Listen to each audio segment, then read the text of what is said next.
clothes.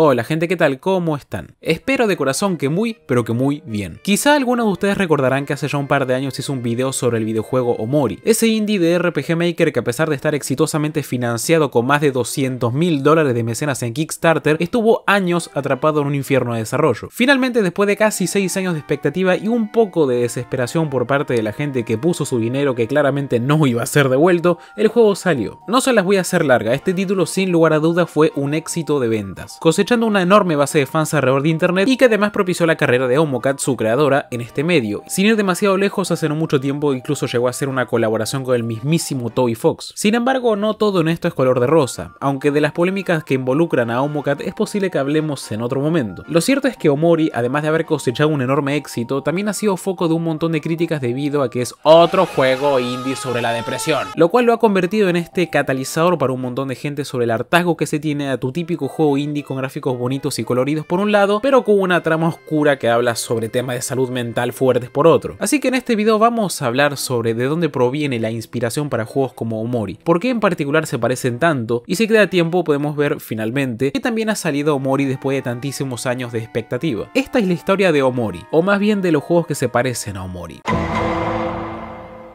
Hay muchos juegos indie allá afuera que tienen temáticas que abordan de algún modo la salud mental, algunos un poco más sutilmente que otros. No quiero entrar en detalle porque la variedad de estos es enorme, o bueno, a veces no tanto, pero esto es porque evidentemente crear videojuegos ya no es una 50ª parte de todo lo complicado que lo era hace unos 15 años. Gracias a la accesibilidad que proveen motores como Game Maker, Unity, pero más que cualquier otro de ellos, RPG Maker. Digo más que cualquiera de ellos porque RPG Maker es un motor que facilita enormemente el crear juegos que se basen en su mayoría en el texto, que es al final el recurso que muchísimos de estos juegos emplean para que entendamos por qué y cómo es que estos adorables personajes en pixel art están tan tristes. No es para nada el caso de juegos un poco más jugabilísticos como Inside, por poner un ejemplo. No estoy diciendo que la razón de fondo de que haya tantísimos juegos como Omori, corte pixel art, que se recargan tantísimo en el texto y que dejan a la jugabilidad como un poco en segundo plano, es porque es más fácil hacer un juego de este estilo que particularmente otro de cualquier otro género. Lo estoy implicando. No obstante, esto de los juegos que toma bastante peso en el texto, en el carácter y los sentimientos de los personajes viene desde hace eones y casualmente está ligado justamente a la clase de juego que es Omori. Para el año 1985 las aventuras conversacionales para PC ya eran toda una realidad que esperaban un boom para finales de la década de los 80. Para este punto estos juegos ya incluso contaban con la tecnología suficiente para reproducir imágenes. Este género era todo un fenómeno en Japón, que allá estos juegos se distribuían en la inmensa cantidad de PCs que se comercializaban en aquel entonces. Como es evidente, estos juegos funcionaban usando un teclado para introducir comandos que hacían avanzar la aventura, pero fue en este año 1985 cuando por primera vez se hizo el intento de adaptar este modo de juego a la Famicom por parte de una empresa llamada Enix. El objetivo era adaptar una trilogía de juegos de detectives que ya habían salido para PC desarrollados por Yuji Horii. La solución para introducir comandos que hicieran avanzar el juego, porque evidentemente la Famicom no tiene un teclado, era presentarlos a modo de lista para que el jugador usara el mando de la consola para seleccionarlos. Esta nueva forma de diseñar este tipo de juegos resultó tan efectiva que irónicamente terminó reemplazando al formato antiguo en incluso juegos que eran solo para PC. Fue la introducción de este formato a las consolas lo que propició el desarrollo de otro juego que Yuji Horii escribió teniendo en cuenta esta consola en mente. Un pequeñísimo juego de rol llamado Dragon Quest. Dragon Quest no es exactamente el primer juego de rol de la historia, ni siquiera es el primer RPG en consolas. En la Atari ya existía el Dragon Stomper, pero por primera vez el juego de rol era accesible para el gran público aún con la cantidad enorme de texto que estos juegos acarreaban a comparación de otros géneros mucho más populares. Decir que Dragon Quest fue un proyecto exitoso es quedarse cortísimo. Fue tal la fiebre que este juego supuso que prácticamente puso sobre la mesa un formato que absolutamente toda la competencia quería replicar. Es gracias a Dragon Quest que existe siquiera juegos como Final Fantasy. A priori esto incidentalmente hace que los juegos de tipo RPG y las aventuras gráficas que eventualmente se bifurcarían en estilo para traer lo que conocemos como novelas visuales estén bastante relacionadas en su génesis, que es el concepto de volver al texto la parte más importante de la jugabilidad junto con los sistemas de niveles y combate en los RPG. Teniendo esto en mente y siendo evidente que Nintendo definitivamente no iba a quedarse atrás en esta sensación que eran los juegos de rol para consolas, parece hasta una bendición que apareciera el señor Shigesato Shigesato Itoi con todas las ganas de trabajar junto con Nintendo en un juego donde el texto sea precisamente la parte más importante. Ya sea para los fanáticos de Mother o para aquellos que crecimos viendo los videos de Blue Balloon Fighter, Shigesato Itoi no es un nombre desconocido. El famosísimo copywriter japonés que estuvo involucrado en la elaboración de eslóganes como el de la película La tumba de las luciérnagas, cuyo estilo se había vuelto sobresaliente gracias a la habilidad de este hombre para elegir las pocas pero precisas palabras necesarias para darle fuerza a una frase. Era previsible que este señor no iba a trabajar en un juego donde el texto no fuera la mejor parte de toda la experiencia. Mother es el juego del género RPG más particular que había salido en su día. Mientras que el género en su contraparte análoga siempre había estado ligado a la fantasía medieval, tendencia que había sido heredada por los videojuegos, el acercamiento de Mother hacia el género era algo fresco y diferente. Y si bien esta saga nunca se ha caracterizado por representar un éxito de ventas masivo para Nintendo, nunca olvidar que la tercera parte de Mother todavía brilla por su ausencia de una localización en Occidente, su secuela es probablemente uno de los videojuegos que más ha inspirado el desarrollo de otros videojuegos a lo largo de los años. En 1994 fue lanzado Mother 2, o Earthbound como se le conoció en Occidente. Este juego es la mejor definición de más y mejor de lo mismo. Mother 1 es un juego de rol que, a diferencia de la mayoría de juegos de este género que se podían conseguir en su día, se ambienta en un mundo que recuerda bastante al nuestro en apariencia, contando con situaciones que podrían ser reconocibles en el día a día de cualquiera de nosotros, muy lejos de la fantasía épica que era propia del género. Este mundo también oculta muchos secretos y cosas extrañas, donde debajo del humor y el color que caracteriza sus matices, también hay un lado que podríamos entender como siniestro a la vez que bizarro sin dejar de lado ese mismo humor. Earthbound lleva a este símil de nuestro mundo conocido, el humor, el lado siniestro y el extraño del mismo a otro nivel. Este juego colorido que relata las aventuras de un chico aficionado al béisbol que emprende un viaje en el que va conociendo amigos y tiene aventuras de lo más variopintas, sigue culminando en uno de los jefes finales más controvertidos en toda la historia de los videojuegos. Y aún así, toda la bizarreada que es Earthbound no sirve únicamente en impresionar o asustar al jugador, no es para eso. Lo que hace tampoco lo hace de un modo tosco y sin sentido. O sea, sí, hay muchas cosas que ves y derechamente es imposible que tengan sentido más allá de la conciencia de que salieron de la mente de alguien. Y es justamente eso lo que otorga un matiz onírico a la experiencia inmersiva que es Earthbound. Sobre todo en el tramo final de la aventura, en el cual no voy a ahondar demasiado, solo que craneando un poco las implicaciones de lo que estamos viendo en este punto del juego puede ser bastante jodido. Earthbound es un juego que toca temas que dependiendo del tipo de persona que seas pueden tener un impacto más o menos fuerte en vos. Son ese tipo de cosas que evidencian que la persona detrás de este juego es efectivamente un escritor. Y son precisamente esas cosas las que convierten a Mother en una saga de juegos que no ha pasado desapercibida en la memoria de la gente que alguna vez lo ha jugado.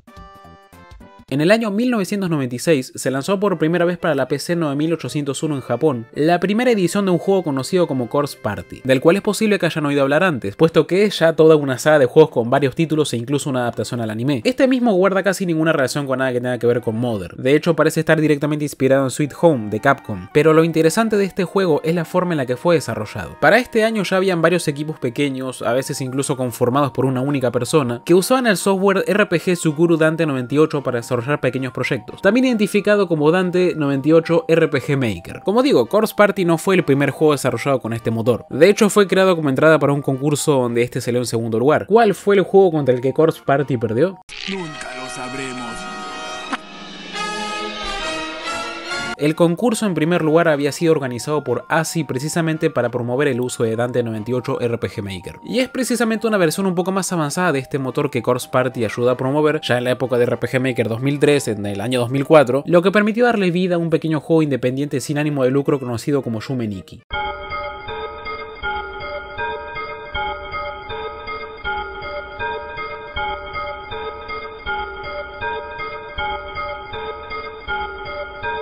Hasta hace muy poco tiempo, era directamente imposible saber qué hay detrás de la mente del creador de este juego. Kikiyama es uno de los desarrolladores más misteriosos que existen en todo el medio, pero hay bastantes cosas por las que podemos intuir de dónde vino la inspiración para crear este juego. Bastantes, no me voy a poner a señalar lo obvio, pueden descargar Yume Nikki directamente en Steam en su versión original completamente gratis, háganse un favor e ignoren completamente la existencia de Dream Diary. Es cierto que un precedente que es buena idea no olvidar a la hora de hablar de Yume Nikki es ya el clásico de culto para PS1 LSD Dream Emulator, por lo menos el concepto de explorar mundos basados en sueños que se interconectan entre sí. Pero en la propia saga de Mother ya se puede entender un estilo casi onírico entre las visuales del juego, el cual Yume Nikki interpreta como la brecha entre el mundo real y efectivamente el mundo de los sueños. Yume Nikki es un proyecto interesante ya que a diferencia de Mother, este no cuenta con una sola línea de diálogo. Únicamente las visuales que el juego presenta han sido suficientes para que su base de fans elaboren teorías sobre cuál es la historia subyacente en el juego. Si bien Yume Nikki se sirve de un escenario que le permite presentar las visuales todo lo bizarras que quiera su autor, a diferencia de Mother, que presenta una historia que si bien tiene sus momentos más o menos oscuros escondidos entre toda la luz que desborda el juego como un todo, la historia que los elementos que Yume Nikki nos ofrece para interpretarla es deprimente. Dudo que alguno de ustedes no lo haya jugado, pero quien no lo haya hecho ya sabe dónde ir. En ninguna forma Yume Nikki es un juego feliz, a pesar de que tenga cierta carga de kawaii de Sune. De hecho, algunas personas lo ponen en su lista como uno de los juegos de horror más aterradores que hay, un poco exagerado a mi parecer, pero nos entendemos. Controlamos a una chica de la que no sabemos absolutamente nada, aparte de que se niega rotundamente a salir de su cuarto y que su nombre es Maotsuki. Y lo único que hace realmente en todo el juego es dormir, por lo que uno puede intuir que son varios días. Explorar los sueños de Maotsuki no es tampoco ninguna fiesta, pasando a través de auténticas pesadillas y sueños que parecen sacados directamente de cuadros de Salvador Dalí que, sin decir una sola palabra, dibujan un escenario de nostalgia y de tristeza. Luego de conseguir todos los efectos que existen esparcidos por los sueños de Maotsuki, que son como objetos que le hacen cambiar de forma dentro del mundo de los sueños, lo cual se interpreta como haber terminado de explorar este mundo, Maotsuki tomará una decisión que no es exactamente feliz. Trigger warning. Fuera de las obvias referencias a Mother en estilo, en conceptos directamente prestados y retorcidos hasta dejarlos irreconocibles como a la invasión alienígena, Yume Nikki ha supuesto su propio fenómeno. La lista de fangames directamente inspirados por él es enorme, de gente que encontró en la forma sencilla que tiene este pequeño juego en presentar una historia, la inspiración para crear su propio mundo de sueños. Varios de ellos saliendo de los límites que implican la elaboración de un fangame y desarrollando una idea propia. Al ser ya este un juego de culto con una comunidad interesada en él cada vez más grande, muchos de estos fangames llegaron a ser casi tan famosos como el propio Yume Nikki. Inevitablemente algunos de estos proyectos pasan un poco más desapercibidos que otros, quizá por alejarse un poco demasiado del estilo y la dinámica que caracteriza a Yume Nikki. Tal es el caso de Lisa, lanzado por primera vez en el año 2012, desarrollado por un señor llamado Dingaling. Lisa, más tarde retitulado como Lisa the First, es uno de los proyectos inspirados en Yume Nikki que más se alejan del original, existiendo en una brecha extraña en el que no es fácil decir si ya deja de contar como fangame. Su propio creador se refiere a él como un clon. Sin ir demasiado lejos, este juego ahora tiene diálogos, y si bien el objetivo en este juego es ir recolectando objetos, poco y nada tienen estos que ver con los efectos que conocimos en el juego de Kikiyama. De cualquier modo conserva la estructura que caracteriza a Yume Nikki, mundo de sueños que explorar libremente a través de un nexo que te lleva a distintas zonas en particular. Pero de cualquier modo, Lisa cuenta una historia que deja poco y nada a la interpretación. El mundo onírico de Lisa se permite a sí mismo ser un poco menos abstracto a cambio de llegar a incluso ser un poco más visceral y más deprimente. Si Yume Nikki se presta para ser interpretado como un juego que habla sobre temas turbios, Lisa te escupe esos temas turbios en toda la cara. Lo establecido en Lisa the First sirvió para que su creador se animara a iniciar una campaña en Kickstarter al año siguiente para financiar una secuela de este juego. Secuela que, si bien comparte la historia del primer título, jugablemente es una cosa totalmente distinta. Lisa the Painful, basado en el mismo universo que su antecesor, se presenta más como una aventura. El mundo de Lisa the First se volvió un páramo post-apocalíptico en el que ya no existen mujeres, lo que provoca que todo el mundo esté lleno de pervertidos. Ahora con elementos más reconocibles del RPG como las peleas por turnos, niveles, la posibilidad de tener distintos miembros en una party, etc. La campaña de Kickstarter de este juego originalmente pedía $7.000 para poder completarlo y terminó recibiendo más de $16.000.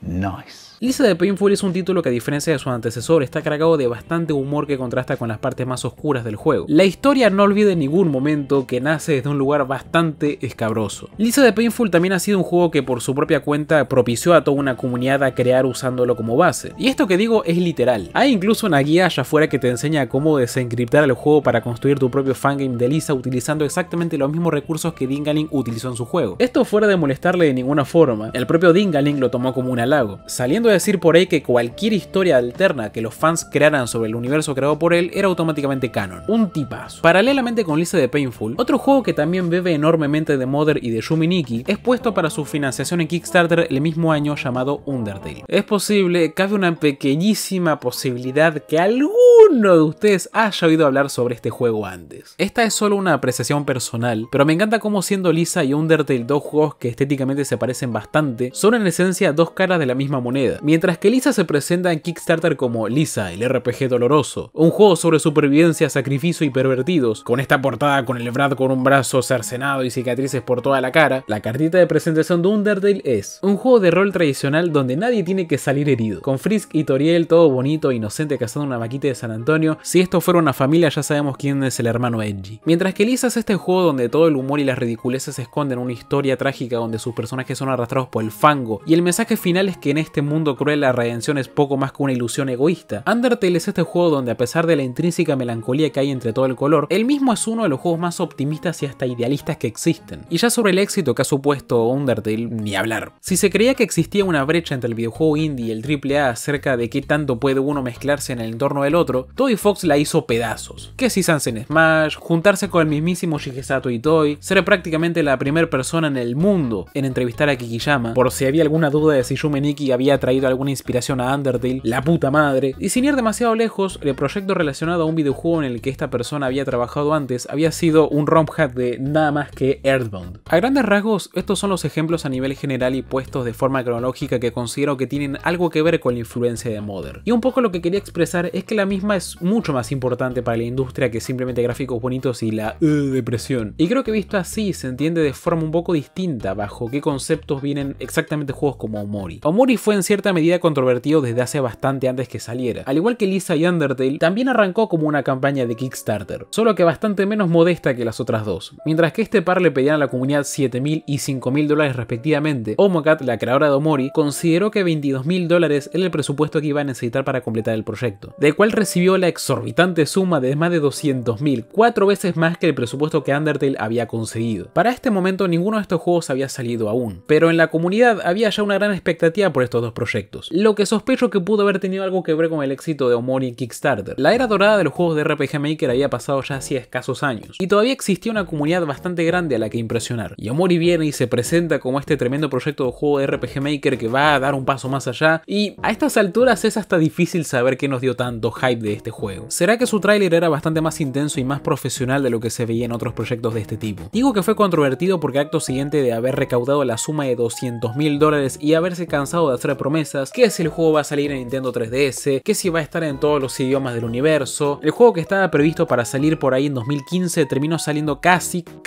en 2021. ¿Vieron que les dije que este video iba a salir hace como 2 semanas? Bueno, así más o menos fue esperar que saliera Omori. Historia antigua. Personalmente Omori no me ha gustado demasiado. A lo largo de este video les he hablado sobre bastantes juegos que comparten influencias en particular, un poco refiriéndome a esto de los juegos sobre la depresión, aunque viendo de cerca la cosa ni es tanto así. Son juegos que hablan de temas a veces complicados que expresan sentimientos muy a su manera más allá del mundo bizarro y creativo que crean a su alrededor. Omori se trata directamente sobre los sentimientos de estos personajes, en particular del principal, con el cual igual siento que es un poco complicado empatizar con un personaje como Omori / Sunny, porque al final de cuentas el hijo de perra es el único que no dice una palabra en casi todo el juego. Tiene un montonazo de elementos RPG, quizá para hacerlo un juego un poco más gamey por así decirlo, y no voy a decir que su sistema de combate no es bueno, aunque a mí personalmente no me gusta, pero a veces como que esos elementos empañan un poco demasiado la experiencia de jugar Omori. Hay secciones donde no se pueden dar 5 pasos sin que te salte alguna frutita onírica a darte pelea, y llega a un punto en el que aburre muchísimo. Finalmente es uno de esos juegos que te compras porque la historia te interesa, pero a cada rato te están pudiendo hacer cosas que no tienen nada que ver con la misma, como si él mismo tuviera miedo de resultar demasiado corto. Pero por eso mismo a veces la mayor parte del juego se traduce en horas y horas de relleno. La historia de Omori pretende ser oscura y presentar situaciones que, si bien no es lo común que la gente pase por las cosas que ha pasado al cast de este juego, tengan un impacto en la vida de estos personajes que se puede entender a nivel humano. Pero como que el juego se fue un poco a la mierda en este sentido. La historia de Lisa es muy oscura, llegando a ser escabrosa, y quizá Omori quiso plantear algo que tuviera un impacto como ese, pero al hacerlo la única manera que tengo de describir la sensación que encuentro en la historia de Omori es que es algo abominable, y no me producen reales ganas de recordar nada de lo que vi en este juego. Una cosa es un juego que incidentalmente involucre temas de salud mental que aporten profundidad a una historia un poco más grande, y otra es que absolutamente todo lo relacionado a lo que ocurre en dicho juego tenga que ver precisamente con la salud mental de estos personajes, y ahí sí que apremia un poquito tener algo de cuidado. Personalmente no considero que Omori merezca el odio del que ha sido objeto en internet. Tampoco es un juego que recomiendo al 100%, no porque me moleste cómo trata sus temas, no porque considere que su historia es de ningún modo ofensiva, sino que a mi parecer es un juego con muchísimo relleno, o sea, cantidades insanas de relleno. Espero que hayan encontrado este video mínimamente interesante y que puedan sacar al menos alguna recomendación interesante de él. Espero que pase una excelente semana, nos estaremos viendo muy pronto con otro video y no olviden recordar que mañana será otro día. Alta suciedad, basura de la alta suciedad. No se puede confiar en nadie más. Alta suciedad, basura de la alta suciedad. No se puede